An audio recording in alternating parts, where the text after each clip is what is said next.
VD12 হলো একটি আসন্ন হিন্দি অ্যাকশন ড্রামা চলচ্চিত্র যেখানে প্রধান চরিত্রে অভিনয় করেছেন বিজয় দেবরাকোন্ডা।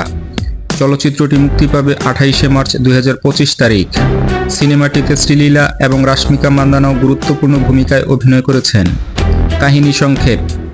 VD12 চলচ্চিত্রের কাহিনী সম্পর্কে বিস্তারিত তথ্য বর্তমানে উপলব্ধ নয়, তবে এটি একটি অ্যাকশন ড্রামা হিসেবে বিবেচিত হচ্ছে, যেখানে প্রধান চরিত্রটি চ্যালেঞ্জিং পরিস্থিতির মুখোমুখি হয়ে নিজের জীবনের পরিবর্তন ঘটায়।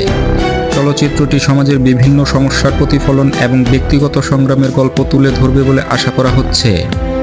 প্রধান অভিনেতা ও অভিনেত্রী: বিজয় দেবরাকোন্ডা প্রধান চরিত্রে অভিনয় করছেন, যিনি তার শক্তিশালী এবং আবেগপ্রবণ অভিনয়ের জন্য পরিচিত। শ্রীলীলা প্রধান নারী চরিত্রে অভিনয় করছেন, যিনি তার মেধাবী অভিনয় এবং নৃত্য দক্ষতার জন্য প্রশংসিত। রাশমিকা মান্দানা গুরুত্বপূর্ণ ভূমিকায় অভিনয় করছেন, যিনি তার প্রাকৃতিক অভিনয় এবং করুণাময় উপস্থিতির জন্য পরিচিত। চলচ্চিত্রটির পোস্টার এবং মুক্তির তারিখ ঘোষণা করার পর ভক্তরা উচ্ছ্বাস প্রকাশ করেছেন এবং এটিকে বিজয় দেবরাকোন্ডার কামব্যাক হিসাবে উল্লেখ করেছেন।